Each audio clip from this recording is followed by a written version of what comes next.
고린도전서 15장 31절 한 절 우리 다 같이 읽겠습니다.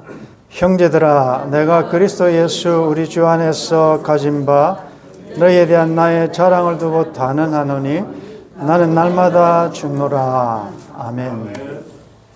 오늘 이 본문과 말씀 제목을 보면서 여러분들 어떤 생각이 듭니까?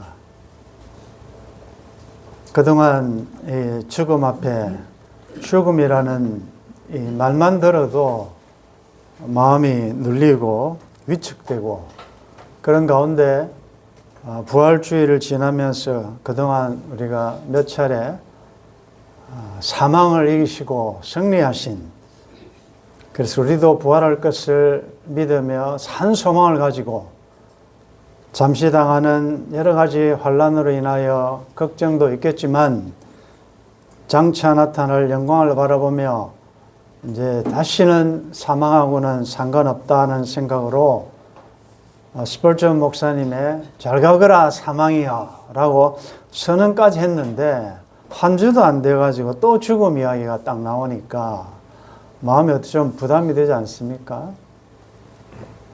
바울이 부활장 고린도전서 15장을 통해서 어떻게 죽은 자가 다시 사느냐라는 부활을 쭉 설명하면서 갑자기 나는 주 안에서, 이건 확실하다 말이에요. 단언하건대 나는 날마다 죽는다. 아니, 나는 날마다 산다. 산소망으로 살아간다라는 말을 해야 되는데 왜 전혀 산소망 관계없는 죽음에 대한 이야기를 하고 있느냐. 그런데 나는 날마다 죽는다는 말은 이건 현재 능동태 직설법이에요. 그 말은 능동태라는 것은, 수동태라는 것은 뭐로부터 억지로 당하는 것 아닙니까? 능동이라는 것은 내가 자발적으로, 자의적으로, 내 의지로 이런 의미죠. 현재라는 것은 현재 계속되고 있는, 매일매일 반복되는, 그래서 이 죽는 것은 그냥 한 번 죽었다가 끝나고 기분 나면 죽고 이게 아니고 매일매일 나는 습관적으로, 아니 더 의도적으로 반복적으로 죽어가고 있다. 죽는다. 그런 의미가 담겨 있습니다. 그러면 이 죽음은 어떤 죽음인가? 물론 문자적으로 물리적인 죽음은 아니겠지요. 영적으로 또 신학적으로 이 죽음을 우리가 살펴보기 위해서 구약의 출애굽 사건을 여러분들이 보시면 애굽을 떠나는 데는 하루밖에 걸리지 않았습니다. 하나님께서 10가지 재앙을 통하여 바로와 그들이 믿는 신들에 대한 심판을 집행하시고 유월절 밤을 지나서 이제 출애굽하죠. 근데 문제는 출애굽하여 홍해를 건넜습니다. 홍해는 고린도전서 10장에 의하면 단체적으로 세례받는 것이다. 세례는 예수님과 함께 연합하여 죽고, 옛사람이 죽고 예수님과 함께 다시 새 생명으로 살아난다. 그게 세례 아닙니까? 그런데 문제는 그들은 몸은 공간적으로는 애굽을 떠났지만 그들의 마음과 그들의 내면은 여전히 애굽적인 생각, 애굽적인 사상, 애굽적인 문화가 많았단 말이에요. 그 몸은 애굽을 떠나서도 여전히 그들은 애굽에 대해서 자유하지 못하고, 그래서 하루 만에 나왔던 그 애굽이지만 그들의 내면이 변화되기까지는 40년이 걸렸습니다.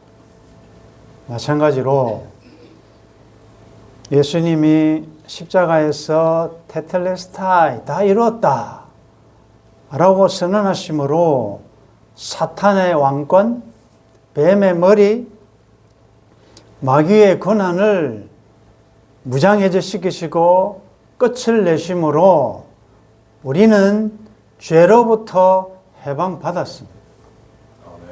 이제 저는 죄책을 예수님이 담당하심으로 죄의 권세가 나를 여전히 노예로 또 종의 상태로 가지고 있을 수는 없는 죄에 대하여 죽고 의에 대하여 살아난 상태가 되었다는 거죠. 그러나 여러분들이 아시는 대로 우리는 세례도 받고 부활을 믿지만 여전히 우리의 삶의 현장에는 죄에 오염된 부패한 속성들이 남아있지 않습니까?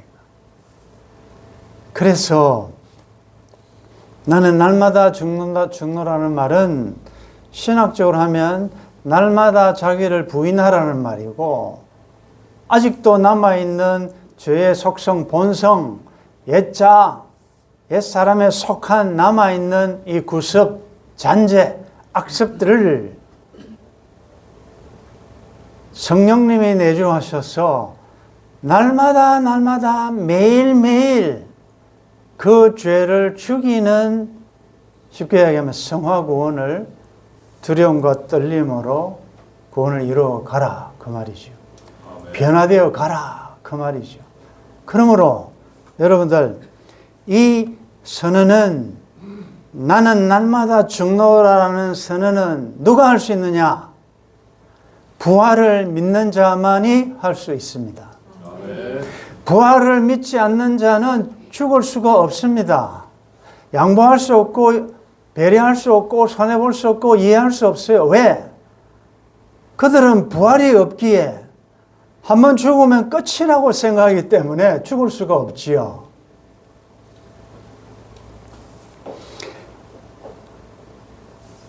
우리가 과거를 돌이켜보면 여러분들이 언제 그래도 좀 내려놓고 희생하고 양보하고 손해보고 져줄 때가 언제였던가 한번 생각해 보시고, 내 사전에는 나는 지고는 못 산다 라는 이런 강력한 자존심을 가지고 살 때는 언제였던가를 생각해 보시면, 여러분들, 아이들은 절대로 죽지 않습니다. 절대로 양보 안 합니다. 절대로 남 배려하지 않습니다. 새벽에도 배고프면 또 기저귀에 뭐 오줌을 쌌다. 부모가 피곤해서 자니까 내가 부모가 깨어나서 울어야지, 이렇게 하지 않습니다. 시도 때도 없이 자기가 기분 나쁘면 울어 제칩니다. 그리고 피곤한 온 가족 식구들을 다 깨우지요. 그러다가 점점 장성하면 조금씩 남을 배려하기 시작하지요. 양보하지요. 손해보지요. 영적으로 여러분들이 어린아이일 때는 지지 않습니다. 지고 못 삽니다. 분해서 못 살아요. 절대로 양보 안 합니다. 그가 나한테 무릎을 꿇어야 되지, 절대로 이겨야 됩니다. 말씀을 통하여 많이 성숙하고 내려놓고 성령 충만한 상태에서 과거를 돌이켜보면 여러분들이 놀랄 거예요. 와, 내가 변하고 난 다음에 과거의 나를 보면요, 그 비디오 끄고 싶어요. 그거 전부 다 파괴시키고 싶어요. 내가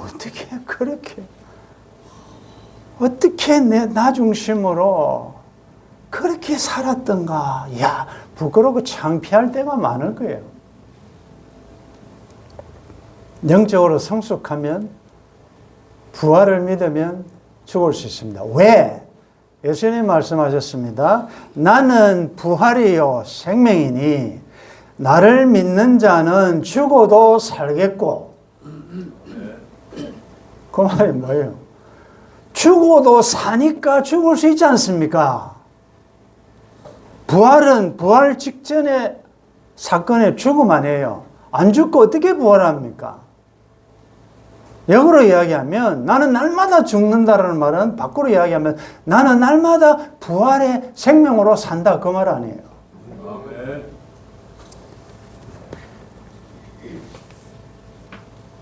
부활 이전에 제자들은 죽기가 두려워 예수님을 부인하고 배반하고 팔고 도망갔습니다. 부활 이후에 사도행전에 보면 제자들은 특별히 베드로 같은 경우에는 그 죽기를 두려워해서 3번이나 예수님 모른다 부인했던 자 아닙니까? 그런데 그가 내일이면 사형당할지 모르는 그날 밤에 깊이 잠이 들었다. 천사가 와서 옆구리를 쳐서 깨울 정도로 잠이 들었다. 이 말은 무슨 말이겠어요? 살려달라고 기도 안 했겠죠. 왜?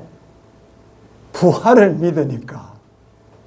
오늘 내가 잠이 들어 내일 만약에 내가 목숨이 끝나면 그 다음에 주님 만나니까. 깊은 잠이 옵니까? 내일 내가 죽는데 잠이 옵니까? 여러분들 무슨 문제가 있으면 잠이 옵니까? 잠이 있다는 것은 내일은 하나님께서 내일 책임져 주실 거니까. 오늘 나는 평강을 누릴 수 있는 것이죠. 부활 이전과 이후가 이렇게 달라졌습니다. 그렇다면 부활 이후에 우리의 삶은 어떠해야 되는가? 본문 그대로입니다.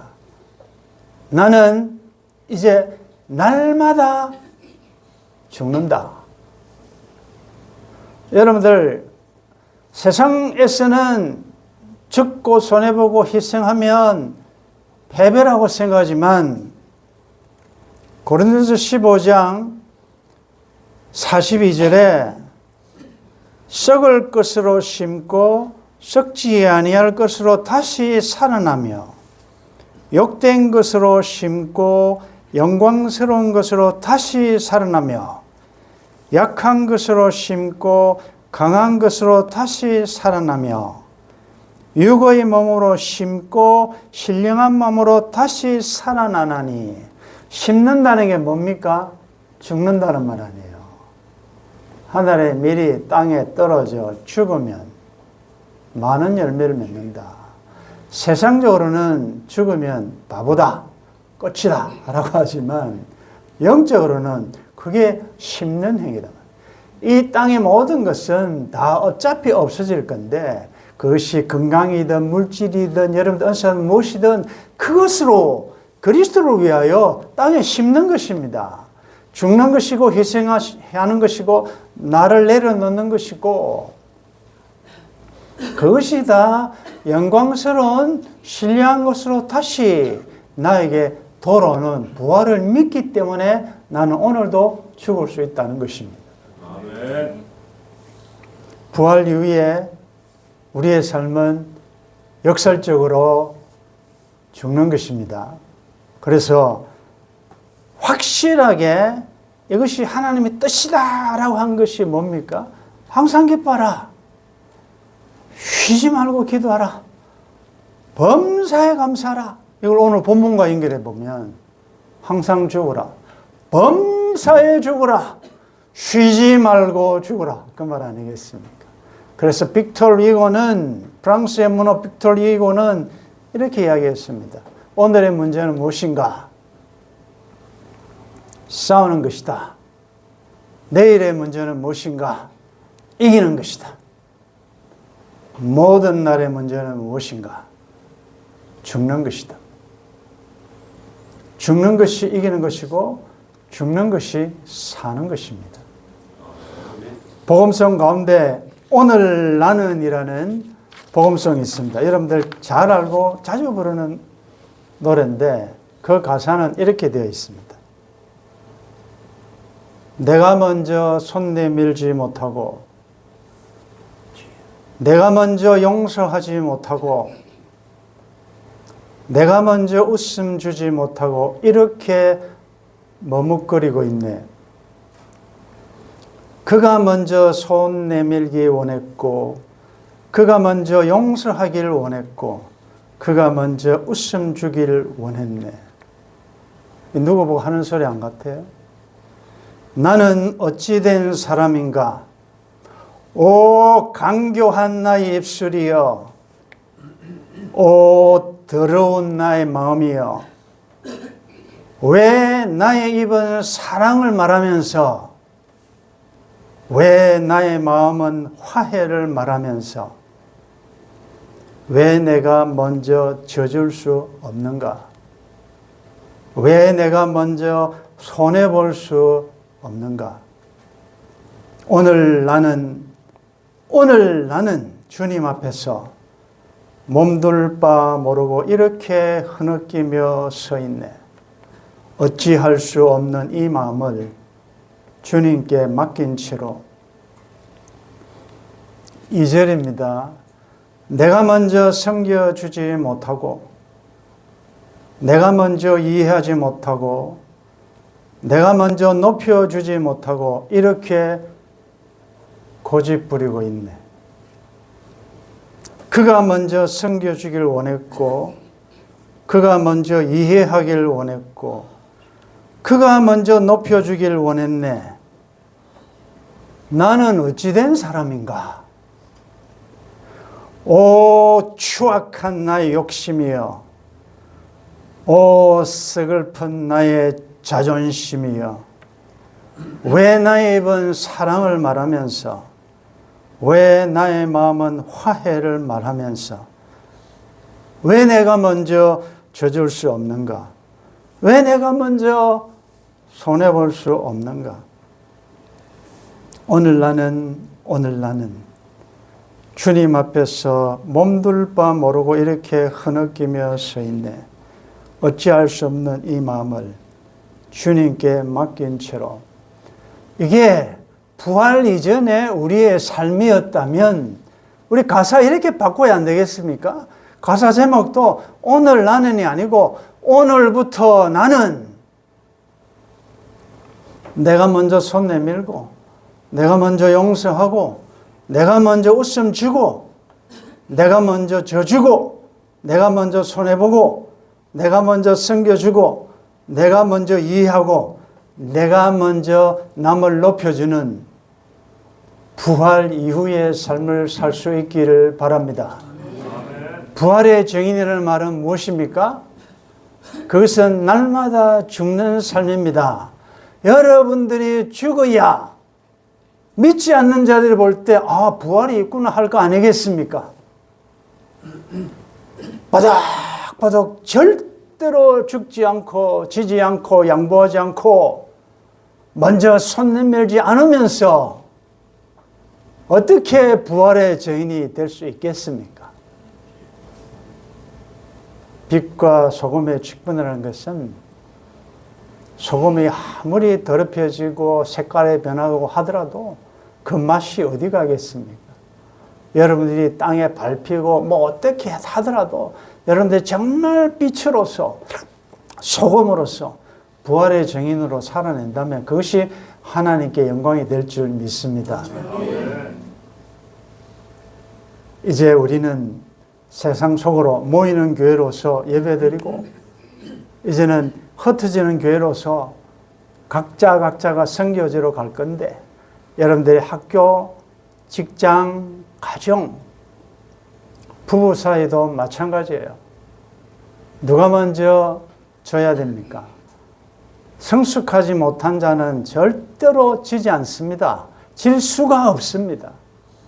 그러나 여러분들 오늘 이 바울의 이 선언, 이 고백 깊이 생각하셨어요. 예수님께서 사망의 세력을 잡은 마귀를 없이 하셨던 것처럼 십자가로 승리한다는 말은 죽음으로 죽음을 이긴다는 말입니다. 아멘. 사망으로 잘 죽으심으로 부활의 증인의 삶을 삶으로 우리 하나님께 영광 돌리는 복된 여러분들 되시기를 주의 이름으로 축원합니다.